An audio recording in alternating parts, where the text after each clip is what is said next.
think it's amazing that Calvary's been orchestrating this Lenten event in the waffle shop for 92 years. So it's really a profound honor to get to participate in it, and thank everyone who organized it, and thank you all for being here. I chose the Noah story as my text because I keep thinking about it lately, and not actually because I want to be thinking about it. It used to seem to me like just some old myth, Noah and the ark, like how the leopard got his spots. It felt ancient and maybe even a little bit silly, childish somehow. The Lord said to Noah, you better build an arky, build it out of hickory, barky. But lately it seems uncomfortably relevant. Sea levels are rising faster than the most dire predictions. It probably won't be one big giant flood, more a mixture of floods and fires and civil unrest and crop failure and disease. But are we here again on the eve of the destruction of the planet? Not that God is going to destroy the earth, but given the threats we face, and then this founding narrative where the Judeo-Christian God sees how corrupt the world is and decides to blot it all out. I mean, it's no wonder to me that this text doesn't come up in the lectionary that often. It's a story that could make a person wonder about this God who changes God's mind so dramatically about creation in the very first chapters of the Bible. That doesn't seem very reliable. And what is God even? Shouldn't God be like the definition of reliable? Someone, some way, something you can trust? I believe that. But trust in what way? Trust for what? In the first chapter of the Bible, God looks at what God made and says it's good. We're just 6 chapters in, and God is sorry God ever made it. Says it's all evil. And I mean, it wasn't the new atheists who made up the story of the flood to cast dispersion on God's character. It's a Judeo-Christian founding narrative. And sure, there's the rainbow promise at the end, but there's the blotting out of everything that breathes in the beginning. I love it when God surveys all of creation and says it's good. It's unsettling that God changes God's mind. Maybe it's that God is a creative type, like the ultimate creator, and creative types aren't reliable in the same way as the administratively gifted. To create is precisely not to entirely control. There are risks involved in any creative act. There is always the possibility of loss, even disaster, whether you're making a baby or composing an opera. And I mean, talk about taking risks. There's this very quiet, peaceful void. And then God creates creatures that roar and hiss and grunt and chew and lie and murder. Maybe God didn't think it all through very carefully. Should have taken a little more time with the process. God creates the birds and says, let them fly. Astounding work, brilliantly executed. Colorful, gorgeous, complex, some of it. Other parts a bit more crude. How would you describe a cockroach or a blobfish? I wish I had slides to show you. A sea sponge. Avant-garde? But God looks at it all, everything God made, and says, it's good. It's very good, actually. I've always liked that quite a bit. Like it's somehow personally reassuring, a a blessing on all that is. But all good might have been a stretch. I mean, maybe when surveying one's creation, some circumspection is appropriate. I love that in the first chapter of Genesis, God looks at what God has made and says it's very good.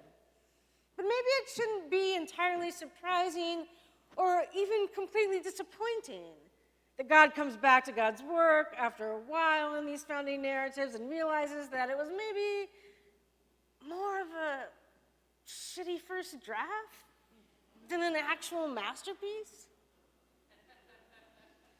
I could be wrong, but I think that maybe we shouldn't take that personally.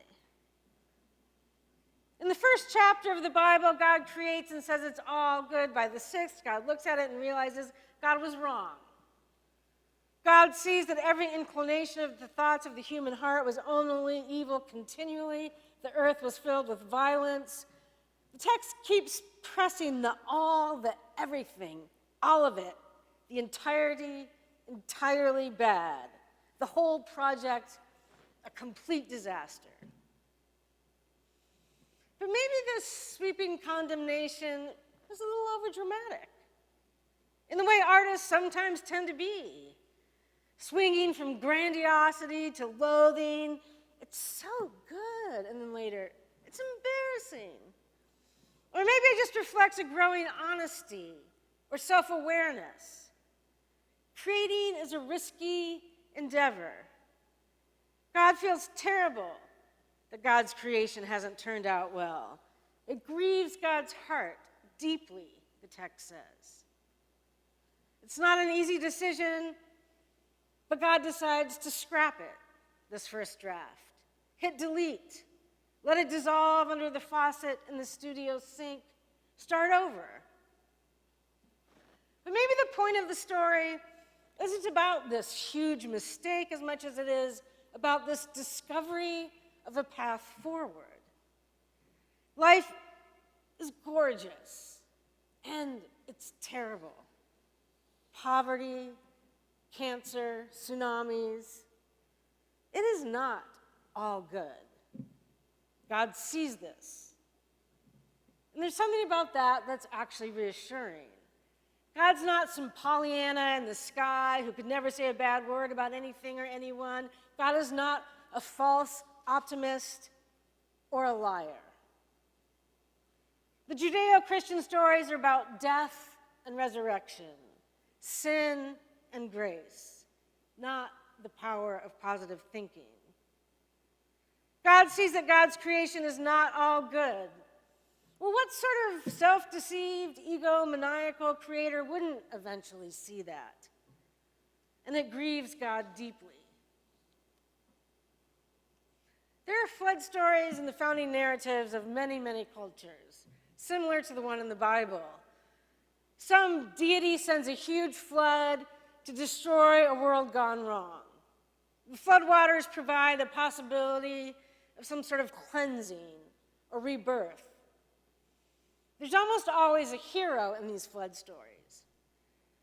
They're often very intriguing characters, frost ogres in Norse mythology. In a Sumatran folktale, the hero is a goddess who flies down on a white owl accompanied by a dog. In an Indonesian story, the heroes are a mouse and a pregnant woman who escaped the flood in a pig's trough paddling with a pot ladle. In a story from Korea, the flood hero is a boy who is born to a fairy who copulated with a laurel tree.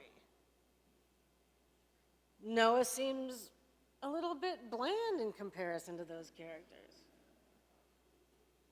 The ancient rabbis were puzzled by Noah, a little bit offended even.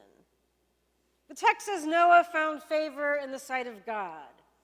They wonder, why? What did God like about him?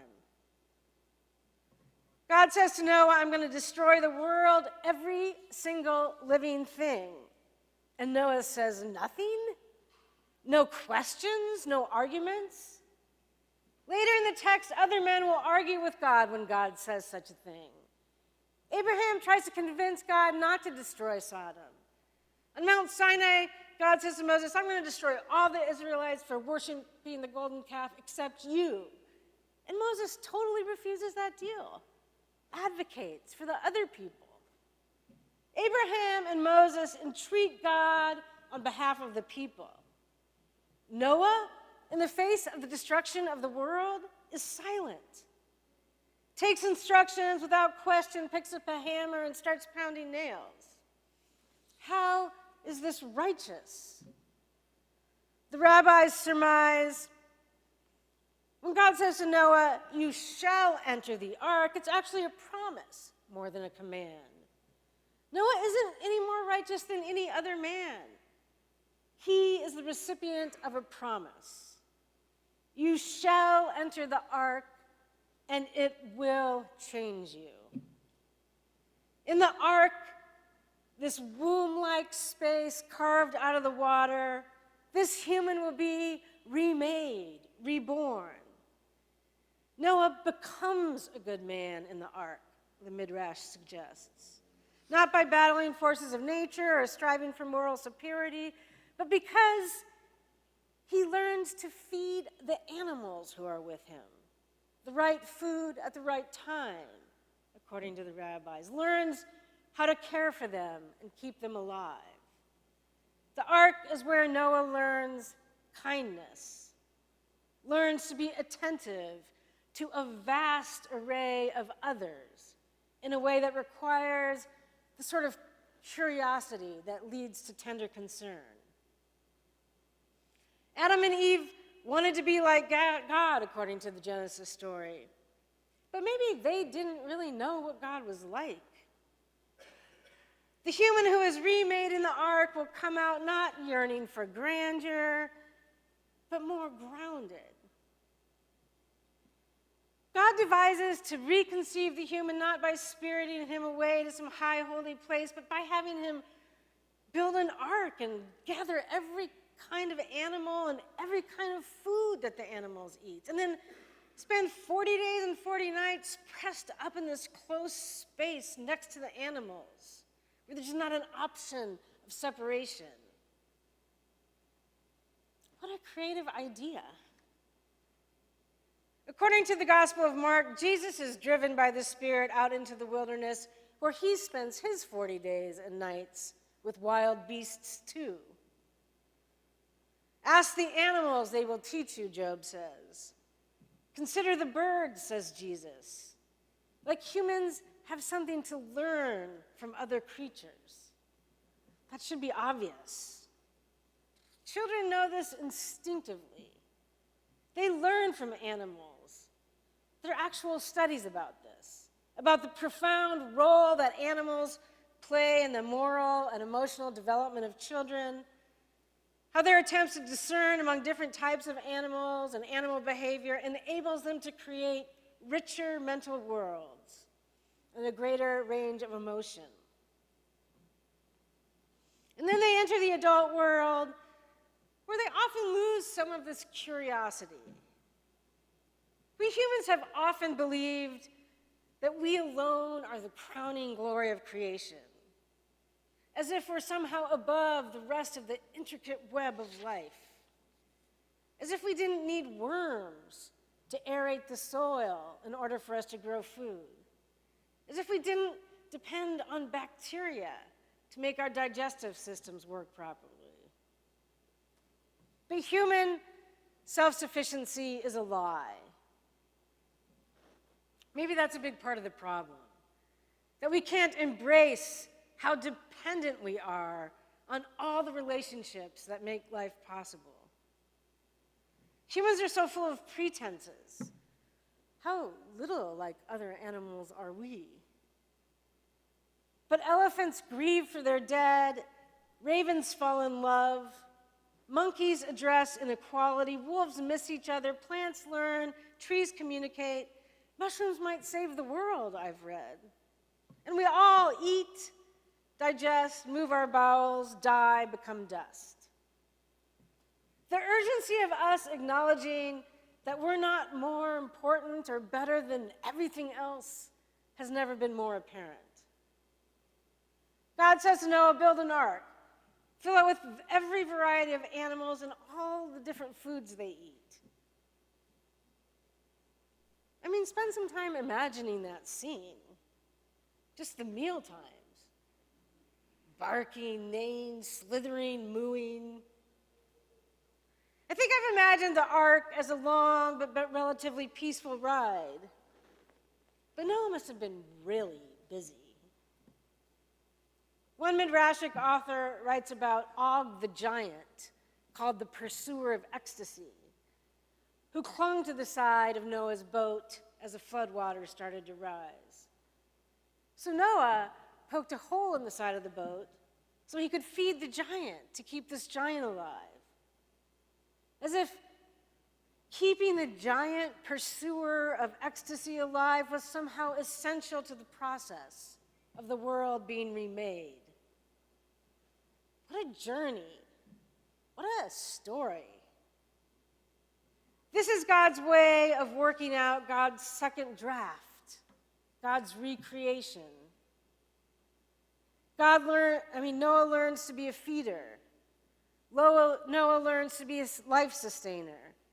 Noah learns to pay attention to a very great array of needs.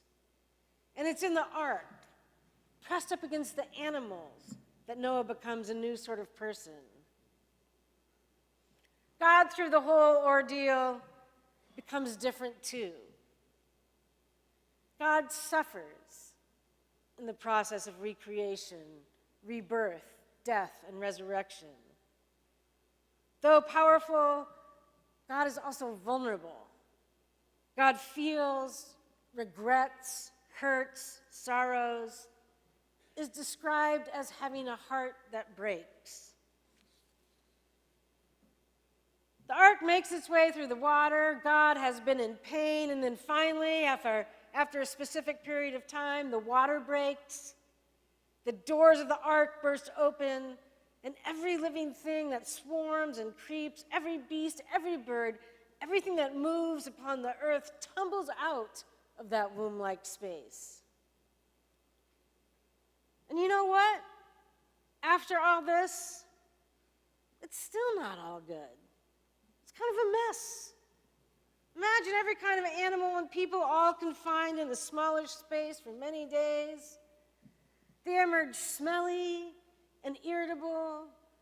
No one needs a drink immediately. God sees that it's still not all good, that the imaginations of human hearts are still capable of evil. But it's as if God isn't concerned any longer with perfecting his masterpiece. God decides instead to love. God surveys the messy, fragile, volatile, crazy, beautiful creation and pronounces it not so much good, like objectively good, but loved, subjectively, madly, wildly loved. Now, instead of pronouncing the work very good, God promises everlasting love. That's the covenant that God makes with Noah. The way forward, God decides, is love. How corny, how beautiful, and how true. That's what we can trust. Love. Love is messy and painful, more difficult almost certainly than the initial act of creation. But as God watches God's creation tumble out of the ark, this is the path she chooses. I'm not sure what happens now for us in this new stage of the life of creation, the Anthropocene. But God's promise of infinite love and everlasting mercy still stands, of course. And God is very creative, so there's that. And God wants us, needs us to come along with them to choose love, however difficult, messy, and painful. You know, build an ark, find all the animals, and keep them alive. That was a pretty big ask when you think about it. But what an honor, you know? What an honor to be asked. What a joy, even. What could be more life-giving than being part of this wide-ranging, utterly inclusive covenant of love? There are a lot of ways to build an ark. Plant trees, make rooms for the homeless, reduce our dependence on fossil fuel. May God free us to act in the face of fear and to love in the face of crisis. Amen.